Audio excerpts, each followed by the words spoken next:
Bonjour à tous, bonjour Benoît Payan. Bonjour.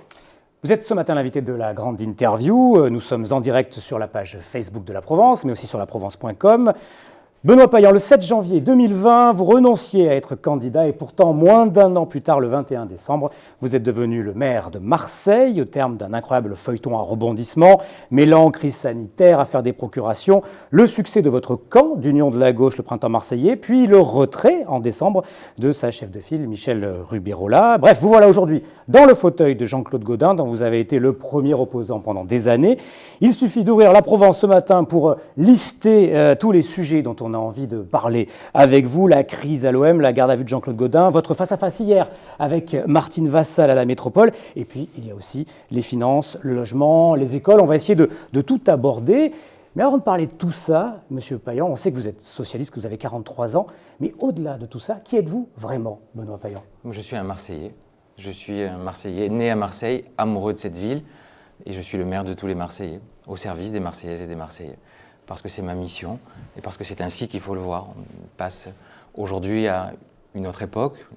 Les Marseillais, les gens ont besoin de gens qui leur ressemblent et qui travaillent au quotidien pour essayer d'améliorer, autant que faire se peut, leur vie, d'améliorer la ville, de la réparer, de la recoudre et de faire qu'on puisse ensemble relever la tête. Allez, on va passer aux questions d'actualité. C'est Florent Provençal qui les pose. Pour commencer, on va commencer par cette une de la Provence, rouge comme la colère des supporters de l'OM. Allons-y pour les questions, Florent, sur l'OM notamment. Benoît Payan, bonjour. Bonjour. Les relations entre la direction de l'OM et les supporters marseillais semblent être dans une totale impasse. Et je crois qu'il y a une conférence de presse cet après-midi. Oui.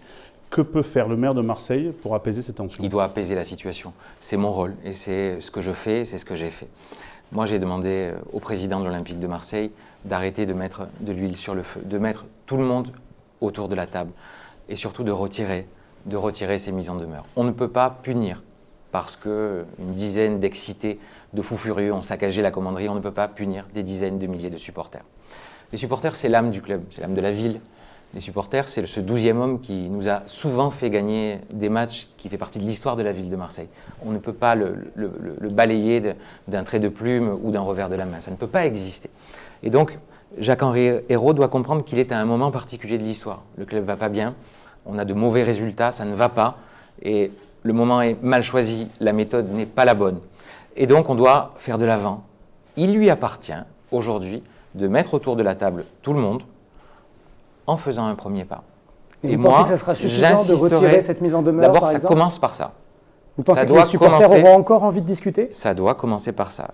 Sans le retrait de la mise en demeure, il ne peut pas y avoir de discussion. On ne discute pas avec les gens avec un bâton à la main. Ça, on le laisse à d'autres, on doit le laisser à d'autres. Ça ne peut pas se passer comme ça à Marseille. Et tant que je serai là, ça ne se passera pas comme ça. Personne ne brisera la manière dont on supporte cette équipe à Marseille. Est-ce que vous avez eu des contacts avec Franck McCourt également ? On sait qu'il y a toujours des relations entre la mairie de Marseille, entre le propriétaire de l'OM, c'était le cas avec le maire précédent. Comment ça se passe avec l'actionnaire ? Moi, je ne l'ai pas au téléphone, moi j'ai le président, je n'ai pas l'actionnaire principal. Il va falloir à un moment donné qu'il s'exprime, il va falloir qu'il prenne ses responsabilités et qu'il dise un certain nombre de choses. Aujourd'hui, l'interlocuteur, c'est Jacques-Henri Hérault. Aujourd'hui, l'interlocuteur, c'est le président de l'Olympique de Marseille. Mais encore une fois, Marseille n'est rien. L'Olympique de Marseille n'est rien sans ses supporters, n'est rien sans le stade, n'est rien sans les dizaines de milliers de Marseillais qui vont au stade et plus largement sans les centaines de milliers de Marseillais qui supportent le stade. Si la situation perdure, Jacques-Henri Hérault doit Moi, je démissionner. prendrai mes responsabilités. Jacques-Henri Hérault doit démissionner. Moi, je prendrai mes responsabilités. Moi, il ne m'appartient pas de le démissionner. Je ne suis pas encore l'actionnaire. Et quels seront vos moyens, justement ? Je ne suis pas encore l'actionnaire. Il m'appartiendra de mettre les gens autour de la table. S'il ne prend pas ses responsabilités, je le ferai. Je prendrai à tâche avec l'actionnaire principal et je mettrai tout le monde autour de la table. Ce n'est pas le rôle du maire de Marseille. Le rôle du maire de Marseille, c'est de préserver l'unité de sa ville et l'unité de son club. Ce club, il n'est pas la propriété de la ville de Marseille. Il n'est pas la propriété du maire de Marseille ou de la mairie de Marseille, mais il fait partie de l'âme de cette ville. Il est une composante essentielle de la réalité de notre ville. Je ne laisserai personne, président ou pas président, couper ça en morceaux. Avez-vous déjà été approché par d'autres acquéreurs potentiels ? On en parle beaucoup dans la presse ces derniers mois. Non. Vous avez confirmé récemment que le stade Vélodrome était à vendre aussi. Oui. Vous avez des acquéreurs, d'ores et déjà ? Mais moi, mon acquéreur, il est identifié. Ce sera l'Olympique de Marseille quand les choses iront mieux, quand les choses iront bien et quand les choses seront stabilisées. Je ne vais pas vendre le stade à Qatar Airways ou à Panzani. Ça ne fonctionne pas, ça ne marche pas. Le stade ne peut appartenir qu'à la ville, qu'à la métropole ou qu'au club de l'Olympique de Marseille et à personne d'autre. Il ne faut pas s'inquiéter, le stade il ne va pas s'envoler. Hein. Le stade il restera là et ce sera le stade de tous les Marseillais. Pourquoi la ville doit-elle s'en séparer? Parce que les Marseillaises et les Marseillais aujourd'hui paient quelque chose qui coûte beaucoup trop cher. 5 millions, 6 millions d'euros par an, dépensés d'ailleurs tout à fait maladroitement, tout à fait inutilement. Je ne peux pas faire porter sur les impôts des Marseillaises et des Marseillais une mauvaise négociation. Ce n'est pas parce que Jacques-Henri Hérault a mieux négocié et que Jean-Claude Gaudin a mal négocié que les Marseillais doivent souffrir de cette négociation. Moi, encore une fois, et c'est la même chose que pour le club, moi je suis le garant de l'unité et du rassemblement de la ville. Je suis aussi le garant des finances de la ville. Je ne peux pas accepter que pendant des dizaines d'années, que pendant des décennies, les Marseillais fassent un chèque à un consortium de banquiers et de promoteurs, Arema, Bouygues et la Caisse d'épargne, de plusieurs millions d'euros. Pourquoi? Pour quel résultat? Tous les grands clubs européens, tous les grands clubs du monde sont propriétaires de leur stade. C'est leur outil de travail. Moi, je veux que l'OM renoue avec le succès. Je veux que l'OM ait les moyens de ses ambitions, de notre ambition, c'est-à-dire un club au sommet de l'Europe, au sommet du monde. On n'y est pas encore. Mais pour ce faire, il va falloir quoi? Injecter de l'argent, et ça, il appartiendra à l'actionnaire, qui l'a déjà fait d'ailleurs, de continuer à le faire. Il appartiendra au président de l'OM de réfléchir à un recrutement d'entraîneurs et à un vivier de joueurs différents. Il leur faut le stade pour pouvoir travailler correctement. Les grands clubs européens ont tous Vous pensez que leur stade. la vente du stade est un préalable à la vente du club? Non mais ça on verra, encore une fois, on ne va pas mettre la charrue avant les bœufs. On va pas, vous savez, moi, mes prédécesseurs, ou les personnes qui s'expriment sur cette question-là, ont tous de très grandes idées. Ils se réveillent le matin, ils ont une nouvelle idée. Moi, ça ne marche pas comme ça. On fera les choses dans l'ordre. Aujourd'hui, l'OM traverse une crise. Je veux qu'elle s'arrête. Je veux aujourd'hui que les gens se rassemblent, qu'on arrête de se confronter aux supporters, qu'on arrête de les montrer du doigt. Les supporters, vous avez des contacts avec eux d'ailleurs, les groupes de supporters, qu'est-ce qu'ils vous disent? Bien sûr, mais ils sont dans une situation difficile. Aujourd'hui, ils sont tous identifiés, et il y a des dizaines de milliers de supporters qui sont affiliés à des clubs, ils sont identifiés aux casseurs de la commanderie. C'est compliqué pour eux, c'est insupportable pour eux, et moi je les comprends. Ils nous ont fait vibrer les supporters, ils ont porté cette équipe pendant des années et des années. Moi je suis né ici, j'allais au stade petit sur les épaules de mon père, j'ai grandi avec ça, j'ai vibré, j'ai pleuré quand on avait des victoires, quand on avait des défaites, mais on était tous des supporters de l'Olympique de Marseille. Moi j'ai grandi, il y avait les ultras, il y avait les winners, il y avait les MTP, ça fait partie de notre identité. Et puis quand même, il y a une identité particulière. C'est peut-être le seul stade en Europe où on a mis à l'extérieur du stade les fachos, où il y a une manière de vivre complètement différente, où qu'on s'appelle Benoît ou Mohamed, on est des supporters de l'OM. D'où qu'on vienne, quel que soit notre quartier, quelle que soit notre histoire. Mais ça, c'est unique. Et vous croyez que je vais laisser faire un renversement de situation? Que vous pensez qu'on peut accepter que des supporters viennent, mangent des pop-corn et applaudissent, qu'on gagne ou qu'on perde? C'est pas ça notre histoire. Okay. Ça ne le sera jamais. Très bien. Merci Benoît Payan. On suivra la suite de cette affaire, de cette crise à l'OM avec cette conférence de presse évidemment cet après-midi. Alors on continue avec la crise sanitaire. Florent, on va continuer avec d'autres questions évidemment. Benoît Payan, pensez-vous qu'on puisse éviter un reconfinement ces prochaines semaines, sachant que les chiffres sont quand même alarmants, y compris... On a des chiffres très hauts et il ne faut pas relâcher les efforts. Les chiffres sont inquiétants. On ne va pas rentrer dans la technicité des chiffres, ça baisse un petit peu. Ça baisse un petit peu, mais c'est très haut. Et c'est justement au moment où c'est très haut qu'on doit être les uns et les autres vigilants, qu'on doit faire extrêmement attention, bien évidemment aux gestes barrières, à se laver les mains correctement, à faire extrêmement attention, à se faire tester. Qu'est-ce qu'on a fait, nous, ville de Marseille? On a proposé, parce qu'on a le bataillon des marins-pompiers à qui on doit rendre hommage quand même, hein, on a peut-être une des plus belles unités de la marine française qui est intégrée à la ville de Marseille, qui est un service de la ville de Marseille et qui rend un service à la population incroyable. Qu'est-ce qu'ils ont fait les marins-pompiers? Qu'est-ce qu'on a fait, nous, ville de Marseille? On a proposé des dizaines de milliers de tests et on continue dans tous les arrondissements de la ville, du 1er au 16e. On est allé tester dans les écoles. Dès qu'on a eu l'apparition du variant anglais, on a tout de suite été tester les gens qui étaient susceptibles de l'avoir. On a désinfecté les surfaces, on a désinfecté les immeubles, les poignées de porte. On se projette sur le terrain et on est extrêmement attentif. On a fabriqué ça. On a acheté des dizaines de milliers, des centaines de milliers de masques, du gel hydroalcoolique pour doter la population, dès qu'elle en avait besoin, de tests. Et puis, il faut aller plus loin. Et on est allé plus loin. On a ouvert alors que ce n'était pas notre responsabilité, mais moi, je ne veux pas me dédouaner.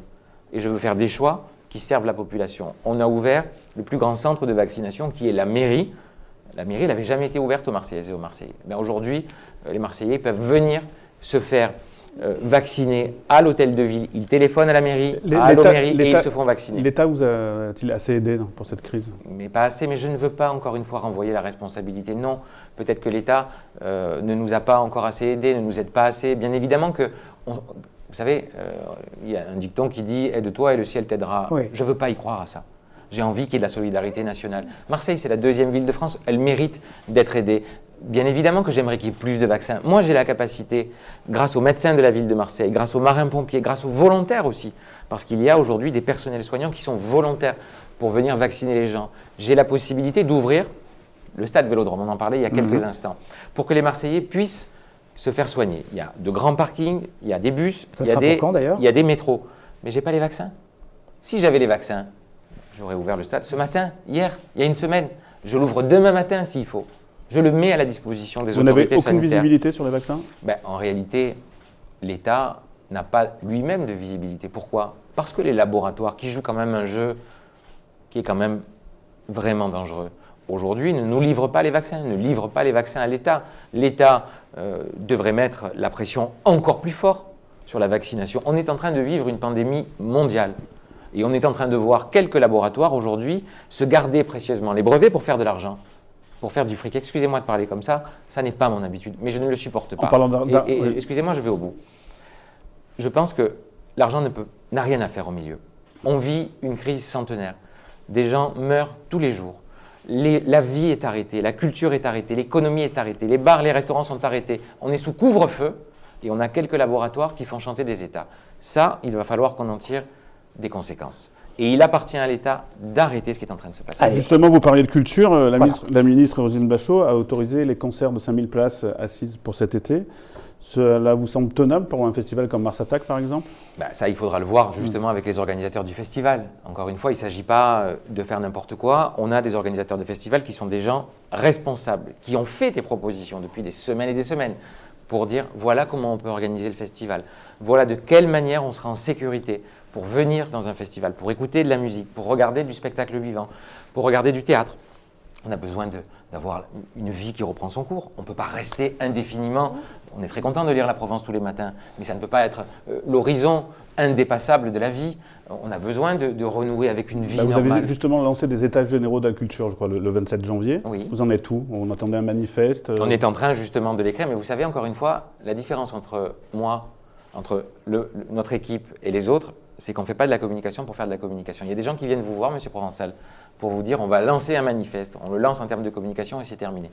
Ça, on le construit avec des vrais gens, avec des amoureux de la culture, avec des acteurs de la culture, avec des professionnels de la culture. Et on est en train de le finaliser. Pourquoi? Parce qu'on veut que ça serve à quelque chose. On veut que de Marseille parte une étincelle, un espoir, qui est de dire quoi?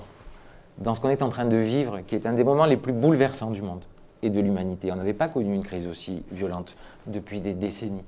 La culture, ça n'est pas une option.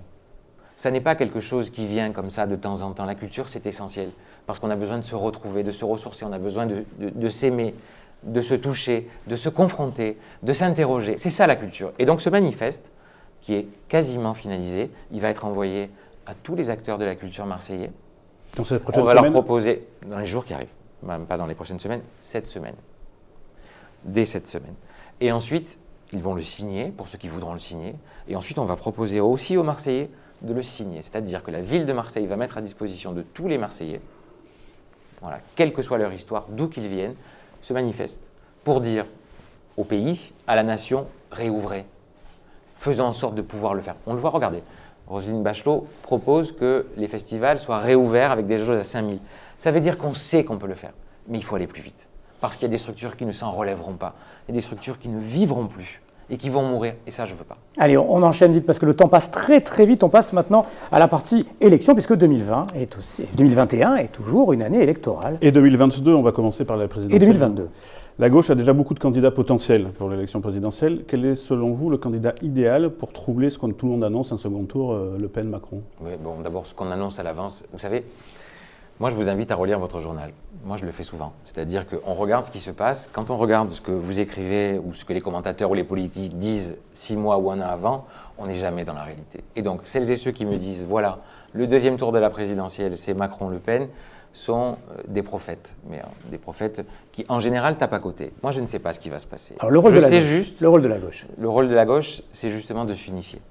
Et c'est de se rassembler. C'est de faire ce qu'on a fait, nous, ici à Marseille. Un printemps français. Tout le monde nous racontait. Un printemps français.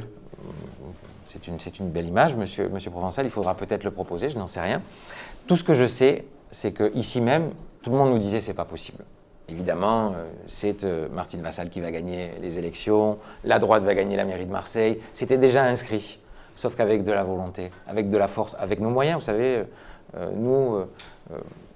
la gauche, elle a une relation au pouvoir qui est particulière, mais la gauche, elle trouve toujours un chemin et une volonté. La gauche, au sens large du terme, à ceux qui croient au progrès, à des citoyens d'ailleurs qui ne sont pas forcément de droite ou de gauche, mais qui veulent peut-être que ce pays renoue avec sa tradition et se projette dans les décennies qui viennent. Il appartiendra à celles et ceux qui veulent le faire, parce qu'il faut vraiment le vouloir, être chef de l'État, être présidente de la République, président de la République, c'est quelque chose d'intime. Mais ceux qui en ont la volonté, ceux qui en ont l'ambition et la conviction, peuvent et doivent le faire.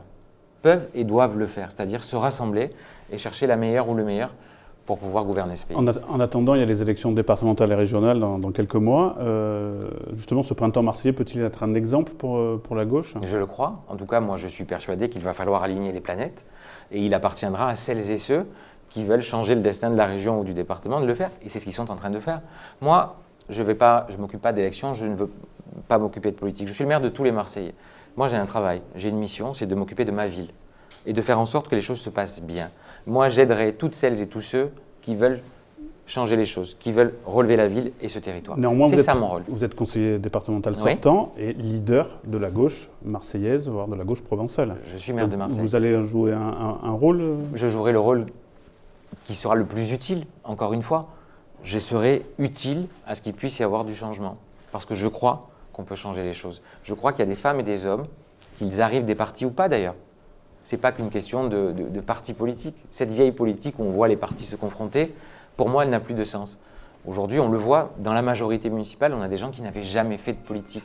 On leur disait, ces gens-là ne peuvent pas gagner. On disait, ces gens-là ne peuvent pas gérer. Vous vous rendez compte, là, ce qu'ils sont en train de faire? Ils sont en train de changer la deuxième ville de la 5e puissance du monde. Et ils n'avaient jamais fait de politique. Vous savez pourquoi ils réussissent? Parce qu'ils en ont envie, parce qu'ils aiment leur ville.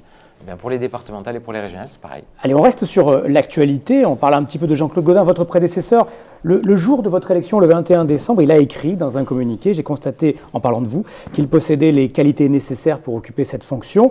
Un message élogieux lors de votre élection. Et puis, il y a une actualité qui est arrivée cette semaine. Oui, cette semaine, ses domiciles ont été perquisitionnés et l'ancien maire de Marseille a été placé en garde à vue. Quelle a été votre réaction? D'abord, mais vous le comprenez, vous êtes un journal sérieux et vous êtes des journalistes sérieux. Il ne m'appartient pas de commenter une affaire judiciaire. Moi, ce que je veux, c'est que la justice, elle suive son cours, qu'elle ait les moyens de travailler et qu'elle aille vite. Mais je ne vais pas commenter quelque chose qui existe. Je ne vais pas me mettre hors la loi pour faire plaisir à qui que ce soit. Je ne le ferai jamais. Cette ville, elle a besoin de renouer avec la légalité, avec la normalité. Il n'appartient pas au maire de Marseille de briser. C'est un système que vous dénonciez, ça fait partie d'un système que vous briser, dénonciez, qui est puni par la justice, qui serait puni par la justice. Ce qu'on essaie de faire, mais ça, c'est la justice qui le dira. Aujourd'hui, il y a des enquêtes en cours, elles vont suivre leur chemin. Moi, ce qui m'appartient, mon rôle, c'est de changer les choses. C'est de remettre cette ville sur des rails, de la remettre à l'endroit, de lui permettre de se tourner vers l'avenir, pas simplement de regarder vers le passé. Du passé, on apprend les erreurs et on change les choses. Mais vous avez vu ce qui s'est passé, vous nous avez suivis avant-hier, vous nous avez suivis hier. Le patrimoine immobilier, ces millions d'euros qui sont partis en fumée. Je veux que ça s'arrête. Nous voulons que ça s'arrête. Nous voulons répondre aux priorités des Marseillaises et des Marseillais. Vous avez vu l'état des écoles, l'état du logement. Alors, on va y revenir largement. Je pourrais commenter largement les affaires judiciaires. Vous comprenez bien que ce qui m'intéresse, c'est d'abord les Marseillaises et les Marseillais. On va parler des finances. Vous avez publié récemment un audit financier qui relève des comptes que vous qualifiez vous-même de catastrophiques. Ouais. Marseille peut-elle être mise sous tutelle? Non, je ne crois pas. Marseille, c'est la deuxième ville du pays. Et aujourd'hui, l'État sait qu'à la mairie de Marseille, il y a des gens qui veulent changer les choses. Et qu'il faut remettre justement tout ça à l'endroit. Les comptes de la ville de Marseille sont dans le rouge. Il y a des centaines de millions d'euros de dettes.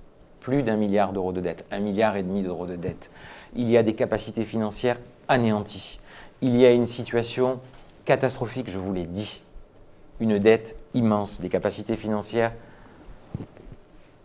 réduites quasiment à zéro, ce qui est très inquiétant. Vous avez dit que vous alliez présenter le mois prochain un budget de combat. Oui, ce qui est très inquiétant. Eh bien justement, c'est dans ces moments-là, au moment où c'est le plus difficile, qu'on doit relever la tête. Je pourrais dire, comme l'ont fait certains maires dans le pays, ou comme l'ont fait mes prédécesseurs, oh là là, c'est trop difficile, on ne va pas y arriver, on va se serrer la ceinture, on ne va rien faire, on va essayer de relever les comptes. D'abord, moi, je ne suis pas banquier et je ne suis pas promoteur. Moi, je suis maire des Marseillaises et des Marseillais. Et je connais ma mission et je ne vais pas m'arrêter d'investir. Pourquoi? Parce que j'irai chercher l'argent là où il est. C'est-à-dire augmenter les impôts, vous avez quel levier? J'irai chercher l'argent là où il est, avec les dents. C'est-à-dire, d'abord, je crois que cette ville, elle a pris sa part dans l'histoire du pays. Et on n'en a pas assez parlé, et on ne l'a pas assez dit. Depuis les 50 dernières années, et depuis le siècle dernier, cette ville, qui a été, dans l'histoire de France et dans l'histoire du pays, un élément essentiel de la cohésion nationale, elle mérite aujourd'hui, en 2020, la solidarité nationale. Quand je vois, je veux aller au bout, quand je vois ce qui se passe à Paris, à Bordeaux, à Lyon, à Nantes, à Toulouse, à Lille, quand je vois ce que l'État est capable de faire au Havre, 1,4 milliard d'euros sur le port il y a quelques jours, et quand je vois qu'à Marseille, ça ne vient pas, quand je vois que Marseille est mise de côté, je ne peux pas l'accepter. Je ne vais pas rester ici sur ma chaise en me lamentant. Je dis juste au président de la République, que je rencontrerai d'ailleurs dans les jours qui viennent, et qui est en train justement, de se dire que Marseille, ça doit être une chance et pas un poids pour le pays. Je lui dirai que cette ville, elle mérite la solidarité nationale. Les Marseillais ne sont pas moins français que les autres.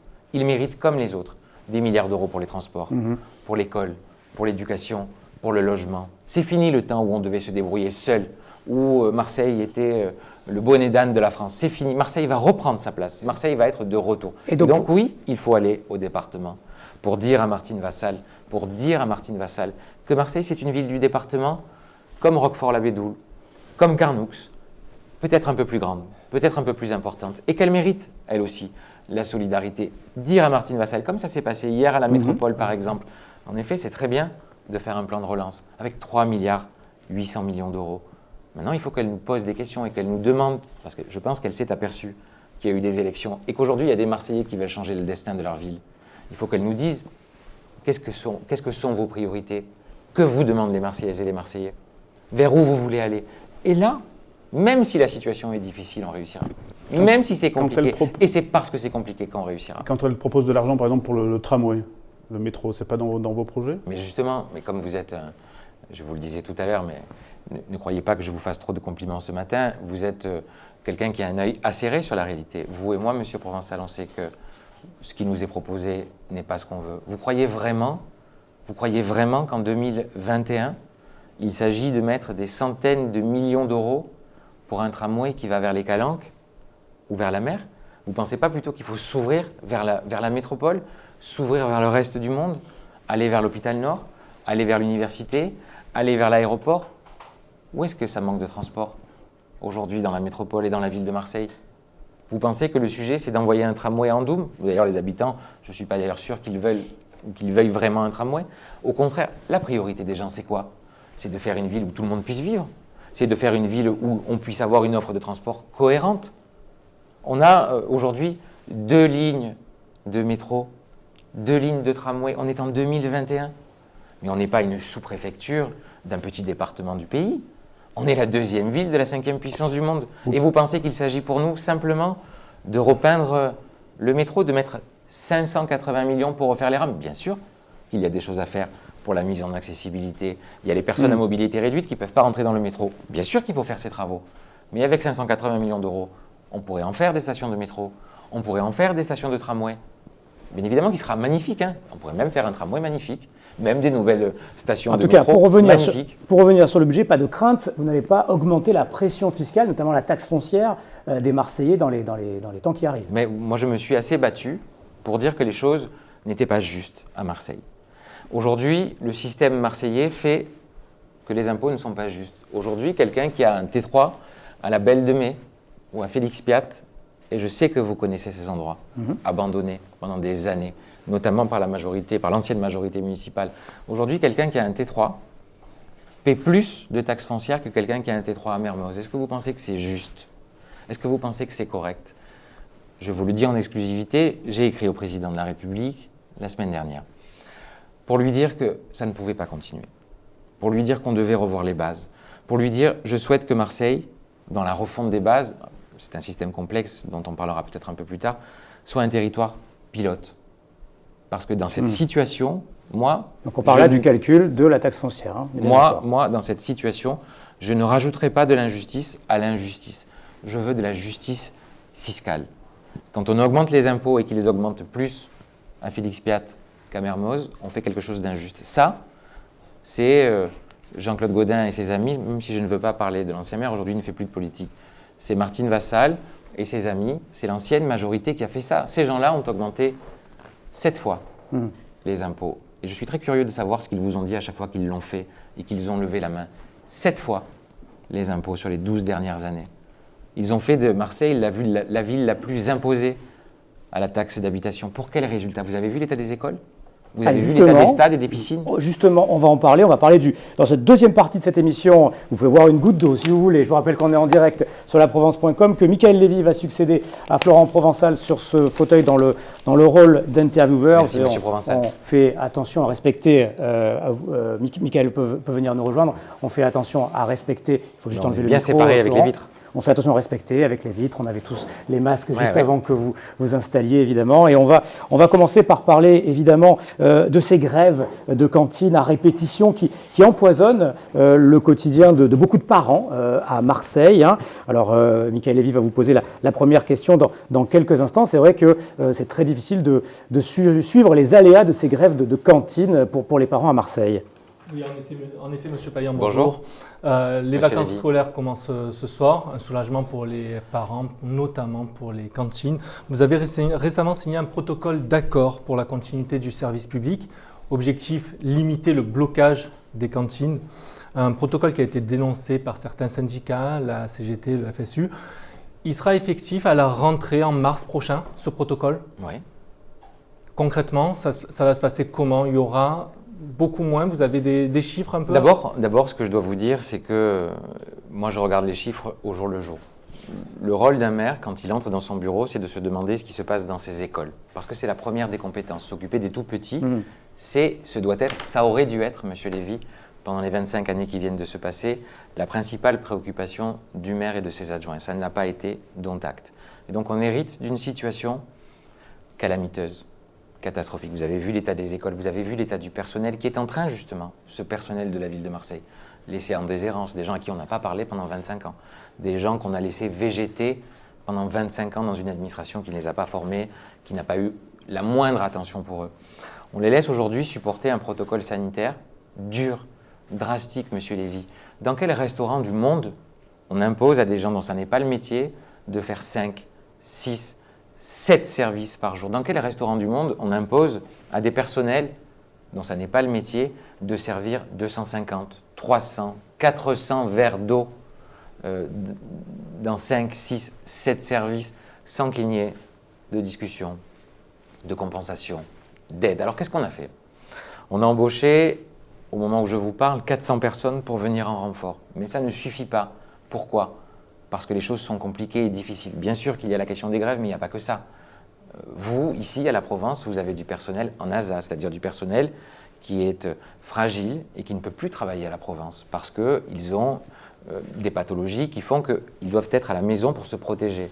Eh bien, la ville de Marseille, c'est pareil qu'à la Provence ou que dans n'importe quelle entreprise.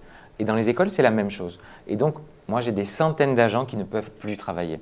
Et puis, j'ai des gens qui sont malades, qui ont eu le Covid ou qui sont malades tous les jours et qui ne sont plus dans les écoles.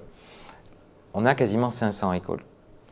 Vous imaginez, quand il manque 1 ou 2 personnes par école, ça devient compliqué, ça devient difficile. Qu'est-ce que j'ai fait?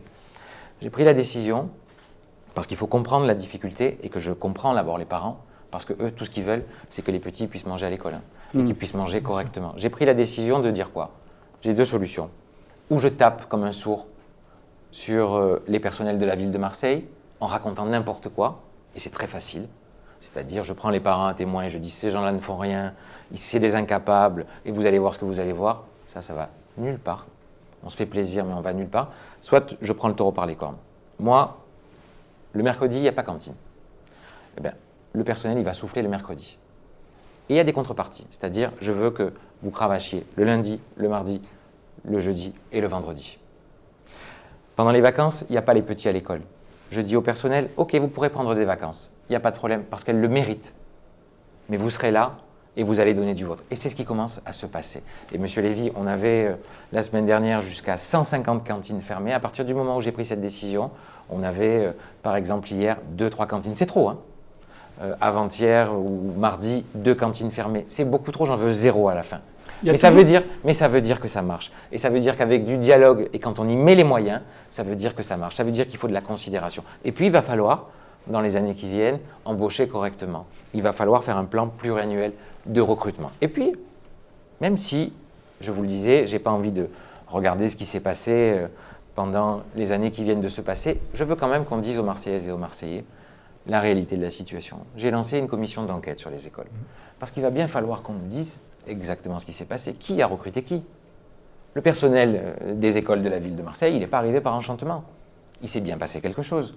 Moi, je veux qu'on m'explique comment ils ont été recrutés, comment ça a fonctionné, qu'ont fait les élus de l'ancienne majorité, quels protocoles ont été préparés, sur quels critères les gens ont été embauchés. Il faut faire de la transparence. Parce que le temps où on faisait n'importe quoi, Monsieur Lévy, il est terminé. Vous évoquiez le protocole sanitaire qui implique de rallonger le temps de cantine, de supprimer les entrées et parfois le laitage pour certains élèves.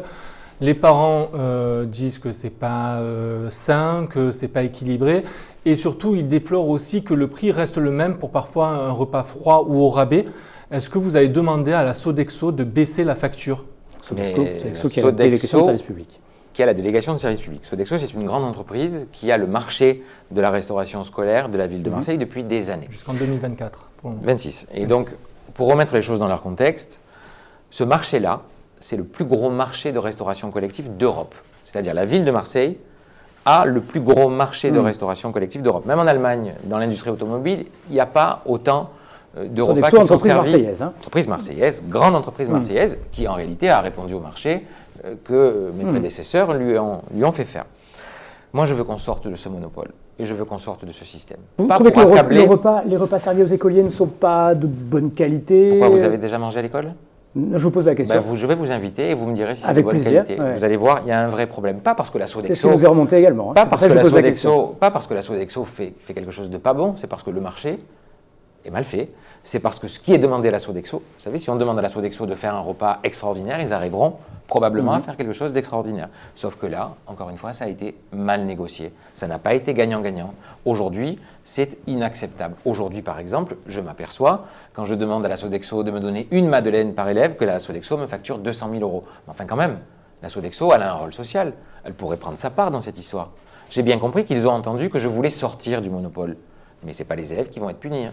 Parce que sinon, à la fin, je vais leur envoyer la facture. Et c'est ce que je commence à faire. Parlant de facture, c'est ce que je commence à faire. Je leur envoie la facture. C'est-à-dire, je veux qu'on m'explique pourquoi la Sodexo a décidé toute seule d'enlever le dessert alors que je ne l'ai pas demandé. Et est-ce que ça va se voir sur la facture des parents? Mais je le veux. Et je le souhaite. Par exemple, la ville de Marseille fait le travail de la Sodexo dans beaucoup trop, alors c'est compliqué, je ne vais pas en parler là, dans beaucoup trop de tranches du marché. Je vais leur envoyer la facture. Pourquoi? Parce qu'à la fin, c'est la facture que je leur envoie. C'est autant en moins à payer pour les Marseillaises et pour les Marseillais. Moi, je n'ai pas de problème avec la Sodexo. Ce n'est pas mon ennemi, la Sodexo. Je veux que les choses changent et je veux que ça se passe comme dans beaucoup de villes. Vous avez une marge de manœuvre malgré cette DSP qui est, vous l'avez dit, qui existe jusqu'en 2026. Mais jusqu'en 2026, ça me laisse le temps. Encore une fois, il y a ce qui se passait avant, c'était les annonces. C'est-à-dire, retenez-moi, je vais faire un malheur. Ça, c'était mes prédécesseurs. Vous avez vu l'état de la ville? Vous avez vu l'état de la métropole? Alors après. Donc ça, c'est terminé. Donc, il faut prendre du temps parce que ce n'est pas facile. On ne sort pas d'un marché qui fournit 50 000 repas par jour du jour au lendemain. Ça n'existe pas, ça, c'est du fantasme. Donc, je veux me laisser du temps. Mais pour faire quoi? Pour sanctuariser les sols de la ville de Marseille. C'est-à-dire arrêter de donner des permis de construire. Vous allez voir où je veux en venir. À Tire-Larigot avec des promoteurs qui, aujourd'hui, ont défiguré la ville. Mais travailler différemment avec les promoteurs. Donc, sanctuariser des sols. Pour faire quoi? Le retour de l'agriculture en ville. Pour faire quoi? Pour pouvoir avoir des produits de qualité, de saison, en circuit court, pour pouvoir donner aux petits Marseillais des repas de qualité. C'est-à-dire qu'à partir de 2026, et on va le faire là, au fur et à mesure, on va renouer avec des repas de qualité, qui respectent les saisons, qui respectent les produits, qui respectent les rythmes biologiques de l'enfant. Vous avez vu ce qui a été servi à la Sodexo quand la Sodexo a donné des pique-niques. Nous, on nous a montré, et c'est la Sodexo, des photos de ce qu'on allait servir aux enfants. Quand j'ai vu ce qui est arrivé, mais bien évidemment que je me mets en colère. Bien évidemment que je n'accepte pas ça. On me vend quelque chose et j'ai acheté quelque chose d'autre pour le même prix. Je comprends les parents. Allez, on change de s'inquiète thème. pas. On était sur les écoles, on va passer à la sécurité maintenant, Michael. Oui, cette semaine, vos adjoints Yannick Ohanessian et Samia Ghali ont eu de vifs échanges par médias interposés avec le ministre de l'Intérieur Gérald Darmanin. Ce dernier, qui a promis de venir ces prochains jours à Marseille, il devrait venir avec 300 policiers. Ouais. Ça vous suffit? Mais écoutez, c'est déjà bien, mes prédécesseurs, ils ont fait 0. Walou, comme on dit à Marseille. C'est-à-dire qu'encore une fois, il y a les annonces fracassantes et la réalité. Moi, je n'ai pas eu besoin ni de crier, ni de m'exprimer violemment dans les médias autour de cette question. Marseille, c'est la deuxième ville du pays. Marseille, c'est une ville qui a vu, année après année, le nombre de policiers nationaux diminuer. C'est une ville qui a vu les moyens de l'État sortir de la ville. Quand on regarde l'état des commissariats, les moyens matériels de la police nationale, de la police scientifique, les moyens d'investigation et les moyens humains de la police nationale, on avait de quoi s'inquiéter. Et donc, le ministre, plutôt que de faire des sorties médiatiques comme il a fait le matin, et je le remercie de s'être repris l'après-midi d'ailleurs, c'était plutôt de faits dont j'avais besoin, d'actes. Je vous l'ai déjà dit, mais je vous le redis. La politique, c'est comme l'amour. Il y a les mots d'amour, c'est très beau, mais il y a les actes. Ça, c'est plus fort. Mais la politique, c'est pareil. On peut dire des choses, raconter des choses, et puis après, il y a les actes. Et moi, je préfère qu'un ministre de l'Intérieur, même si je ne partage pas sa politique, même si c'est mon adversaire politique, même si je combats sa politique, et que je la combattrai encore, je préfère avoir un adversaire politique, un ministre de l'Intérieur, qui vienne et qui donne à Marseille sa juste part, qui aide Marseille en amenant cette année 100 policiers municipaux et puis 200 l'année prochaine, plutôt qu'un ministre qui fasse des circonvolutions ou du cinéma à la télévision. Vous allez forcément parler de vidéosurveillance, puisque Oui. c'est parti de là en début de semaine. Le printemps marseillais a pris un moratoire sur Oui. les caméras de vidéosurveillance à Marseille. Comptez-vous vraiment stopper les vidéosurveillances? Est-ce que c'est utile, les Alors, caméras? Ça dépend où elles sont et ça dépend comment. C'est toujours pareil. Les choses ne sont pas blanches et pas noires. D'abord, moi, j'ai jamais vu de caméra descendre de son pied et arrêter un voleur. C'est en général, la police nationale qui le fait et la police municipale quand elle le peut. Les caméras, elles servent à élucider beaucoup d'affaires, beaucoup d'enquêtes. Mais elles doivent avoir un but bien précis. Elles doivent être placées dans des endroits stratégiques, ce qui n'est pas aujourd'hui le cas à la ville de Marseille. Elles coûtent aux Marseillaises et aux Marseillais des millions d'euros. Il y a des caméras qui ont été installées pour faire plaisir à tel ou tel élu. Vous pensez que c'est intelligent ? Vous pensez que c'est logique parce que tel élu connaissait bien Jean-Claude Gaudin, parce que tel élu faisait pression sur Jean-Claude Gaudin de dire… D'accord, donc votre philosophie sur la vidéosurveillance? C'est d'être intelligent en fait, c'est d'arrêter le cinéma qu'on a vu pendant des années et des années. Donc un moratoire pour regarder exactement où on en est, pour regarder combien ça nous coûte. Parce que je vais vous dire la vérité, je préfère embaucher des policiers. Je préfère embaucher des policiers. Oui, il y aura des caméras de vidéosurveillance là où elles sont, quand elles servent, et on a peut-être un des plus beaux centres de supervision urbaine, dont se sert d'ailleurs la police nationale. Et je vous invite à venir le voir, avec des policiers municipaux qui font un travail mais extraordinaire, à qui on ne rend pas hommage, qui permettent de faire des choses absolument incroyables dans la ville. Quand ça sert à quelque chose, bien sûr, mais avec des millions d'euros de certaines caméras qui filment des fontaines ou des platanes, excusez-moi, je préfère arrêter de filmer les fontaines et les platanes et embaucher des policiers municipaux. Et embaucher des agents de la ville de Marseille dans les crèches, dans les écoles, dans des services municipaux qui servent les Marseillais. Allez, on enchaîne tout de suite sur le logement indigne. Oui, vous parliez tout à l'heure du patrimoine, des bâtiments vétustes, etc. Pardon. Juste une toute petite question bien précise. La Villa Valmer, qu'est-ce que vous comptez en faire et où en sont vos discussions, très rapidement, où en sont vos discussions avec le promoteur? C'est un scandale, la Villa Valmer, total. Le maire de Marseille a signé 4 jours avant de partir la vente. C'est un bail amphithéotique de quasiment de plusieurs décennies, la vente de la Villa Valmer, 4 jours avant de partir. Nous laissant une ardoise incroyable. Ils auraient pu avoir la délicatesse de ne pas signer et de nous laisser le dossier, pas de nous lier les poings, comme c'est aujourd'hui le cas. Le promoteur sait que moi je ne transigerai pas sur le parc. Le parc restera ouvert au public. À 100% public. ouvert au public. Il n'y aura pas de privatisation du parc. Aujourd'hui, si je décidais de faire partir le promoteur, Donc l'hôtel de luxe. de la ville, enfin, il va faire un hôtel de luxe. Si je décidais de le faire partir, ça coûterait des millions d'euros aux Marseillaises et aux Marseillais. Est-ce que j'ai le droit de faire ça pour faire payer la faute de mes prédécesseurs aux Marseillaises et aux Marseillais? Je préfère avoir une discussion avec le promoteur. Vous l'avez eu cette discussion? Bien sûr. Pour lui dire, voilà, moi, un hôtel de luxe à cet endroit-là, c'est pas ce que j'aurais fait. C'est votre projet. Mais je vous demande une résidence d'artiste. Je vous demande un accès pour les Marseillaises et pour les Marseillais. Je vous demande un accès pour les petits écoliers marseillais où on puisse y faire des expositions, où on puisse y faire des rendez-vous, où on puisse s'y rendre. Je vous demande des prix corrects pour la buvette, pour que les Marseillais, l'été, puissent y aller, que ce ne soit pas prohibitif. Si on doit aller payer un coca à 10 euros, ça ne marche pas. Et je vous demande d'investir pour qu'il puisse y avoir des artistes en résidence. Et puis je vous demande une dernière chose, sur laquelle, je ne transigerai sur rien, mais alors il y en a une sur laquelle je ne bougerai pas d'un iota, c'est le parc. Le parc Valmer, il est à nous. Il est aux Marseillaises et aux Marseillais. Et donc, si les clients de l'hôtel veulent s'y promener, ben, c'est les bienvenus. De partout à Marseille, ils seront chez eux. Mais les Marseillaises et les Marseillais resteront chez eux, dans le parc de la Villa Valmer. Il vous a répondu? Oui, il est plutôt positif. Très bien. On revient vite, Nicolas, M. Payan, sur l'état du logement indigne à Marseille. Ça a été Non, parce qu'on est déjà à 41 minutes, on va accélérer. On va le faire très rapidement. Le logement indigne a été au cœur de la campagne municipale après le drame de la rue d'Aubagne. Pourtant, de nombreux Marseillais restent en danger actuellement. Quelles réponses et actes concrets vous pouvez leur apporter, vous, maire de Marseille? Bah justement, c'est un travail du quotidien, mais vous imaginez le temps qu'il faut. Voilà, vous avez là, vu, aujourd'hui, pour eux. D'abord, on organise la traque des marchands de sommeil. C'est-à-dire, en fait, il y a des gens qui sont responsables de cette histoire. Ces choses, elles n'arrivent pas par le ciel, le logement indigne. On n'est pas frappé par le logement indigne, comme si on était frappé d'une malédiction à Marseille. C'est bien qu'il y a des gens qui sont responsables, qu'ils soient à la tête d'institutions ou qu'ils soient propriétaires privés. Il y a des gens qui ont profité de la misère dans cette ville et tout le monde a laissé faire. Et tout le monde a laissé faire. Et ça, c'est pas acceptable. Et les pouvoirs publics ont laissé faire. L'État, la droite, la gauche, tout le monde.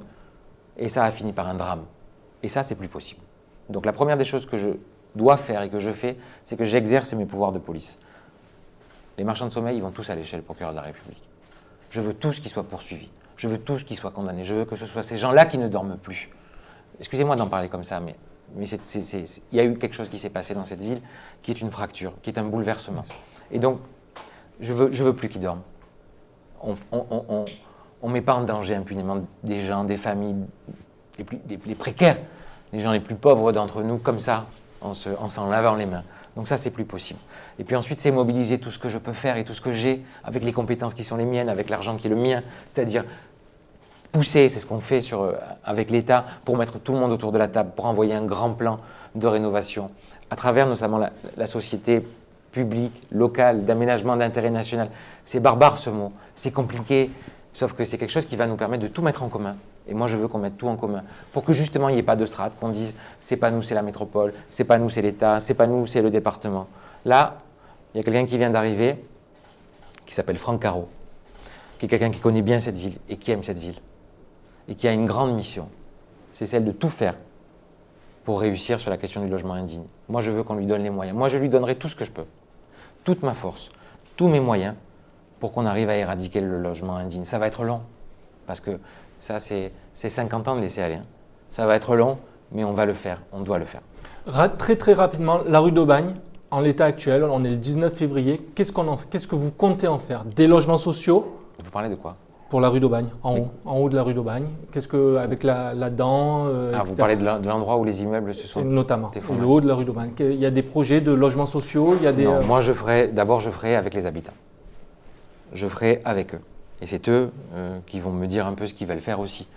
Là, il ne s'est pas rien passé. Il y a des gens qui sont morts, là, ensevelis sous l'indignité et l'indifférence des uns et des autres. Et donc, il appartient aux familles, aux collectifs, aux habitants, à ces gens, à ces Marseillais, de nous dire si à cet endroit-là, ils veulent un parc, un endroit où on se rappelle, un témoignage, un équipement public, du logement social. C'est avec eux que je veux construire ça. Moi, je ne déciderai pas comme ça a été trop souvent fait par le passé. Alors, on parle très rapidement des grands événements. Mickaël, on avait une question à vous poser sur les Jeux Olympiques, le mondial de rugby. Vous avez régulièrement dénoncé le coût de l'organisation des Jeux Olympiques, du Mondial de rugby 2023-2024. Est-ce que ces grands événements sont trop coûteux par rapport à ce qu'ils rapportent à l'économie locale? Et plus globalement, est-ce qu'il faut arrêter avec les grands événements à Marseille? Mais en fait, ils sont mal faits. Pas du tout. Pourquoi je vais arrêter? Évidemment, si je devais continuer comme ça a été fait, j'irais dans le mur. Mais regardez, par exemple, sur les Jeux Olympiques, la ville de Marseille, pour faire venir les épreuves de voile, était prête à faire un chèque, en fait nous, nous les Marseillais, de plus de 20 millions d'euros. Je fais baisser la facture de plusieurs millions d'euros. Je fais baisser la facture sous les 10 millions d'euros. Et je ne perds pas l'épreuve de voile. Et il y aura bien les Jeux Olympiques de la même manière. En fait, il faut négocier. Alors bien sûr que c'est du travail. Bien sûr que j'y passe mes jours et presque mes nuits. Bien sûr que je sors du bureau à minuit et que je travaille le samedi et le dimanche. Mais enfin, ou alors je ne fais pas ce métier, je ne fais pas ça. Je n'ai pas cette vocation, je ne choisis pas cette mission. Je fais autre chose. Il suffit de travailler, il suffit de se dire, et j'en termine par là, moi la ville, elle ne va pas se refermer, elle va s'ouvrir au monde. Et donc les grands événements, quand ils sont partagés, que c'est fait avec frugalité, avec bienveillance, et que ça ne coûte pas beaucoup d'argent et que ça en rapporte, les gens sont les bienvenus. La Coupe du Monde de rugby, les Jeux Olympiques, mais le temps où on faisait des chèques et les yeux fermés, c'est fini. Il nous reste quelques toutes petites questions de politique locale. Oui, plus globalement sur la politique locale. Donc vous avez été élu le 21 décembre à la suite de la démission de Michel Rubirola. L'ancienne tête de liste du Printemps marseillais avait déclaré dans Elle le mois dernier qu'elle avait, dès le soir du premier tour, vous avez proposé de switcher, vous lui avez dit non, c'est pas possible. C'était écrit. D'abord, je vous demande de respecter la décision de Michel Rubirola. Puisque vous me posez la question, c'est ma réponse. Pas de centime. C'est une histoire compliquée qui regarde Michel Rubirola. Cette affaire-là, ça relève de son intimité, de sa santé et des choix qu'elle a fait. Et donc, je sais que ça fait sensation chez les journalistes. Je sais que vous posez la question tous les matins depuis plusieurs semaines. Je pense que c'est une affaire trop sensible et trop compliquée pour qu'on en fasse un événement politique. Donc je vous demande de la respecter. Voilà. Parmi vos premières décisions, vous avez nommé Samia Ghali, non pas adjointe au maire, mais maire adjointe. Ça change quoi? Mais d'abord, Samia Ghali, c'est quelqu'un, vous la connaissez bien, elle a une personnalité à nul autre pareil, elle a une force et une énergie, mais juste incroyable. Et c'est quelqu'un dont on a besoin. C'est quelqu'un qui se met au service d'un collectif, qui met sa force au service d'un collectif. Elle s'est battue pour les écoles, elle s'est battue pour fabriquer une ville différente, elle s'est battue pour réduire la fracture nord-sud. Et c'est un juste retour des choses pour Samia Ghali. C'est votre bras droit? J'ai 53 bras droits. Est-ce que c'est aussi un moyen de vous assurer le soutien de son groupe? Mais ne vous mettez pas dans ces histoires-là. On mérite tous, vous et nous, un peu mieux que je comprends ces questions. Oui, non, mais on vous pose la question quand même parce que ça a été l'objet de grande tractation début juillet. Je comprends que ça fasse sensation. Il faut qu'on se concentre sur le réel, pas sur la politique politicienne. On est dans autre chose. On a tourné la page, on doit tourner la page de cette manière de faire de la politique. On est au service des Marseillaises et des Marseillais. On a peut-être, enfin en tout cas je crois, une des plus belles missions qu'on puisse avoir dans ce pays. Et vous voulez qu'on se rabaisse à dire qu'est-ce que c'est qui s'est passé, les tractations, des choses qui sont fantasmées d'ailleurs. Si c'était la réalité, il y a des questions auxquelles j'arriverai à vous répondre. Enfin, en tout cas, là, c'est la réponse que j'ai à votre question. Ce qui n'est pas fantasmé, c'est que parfois... Je vais vous faire la même réponse. Non, ce qui n'est pas fantasmé, c'est que parfois, elle fait des sorties médiatiques et alors, elle est libre. Qui vont parfois, notamment sur le vaccin, quand elle dit « je ne serai pas le cobaye », vous maîtrisez ça comme... Mais jamais de la vie. Mais pourquoi voulez-vous que je la maîtrise? Mais qu'est-ce que c'est que ces histoires? Parce qu'il y a certains élus, d'autres élus parlent au nom du Printemps marseillais. Monsieur Lévy, le matin, quand vous ouvrez la Provence, il y a des choses que vous n'auriez pas écrites dans le journal. Peut-être. Eh bien, c'est votre journal quand même. C'est pareil pour moi. Très bien.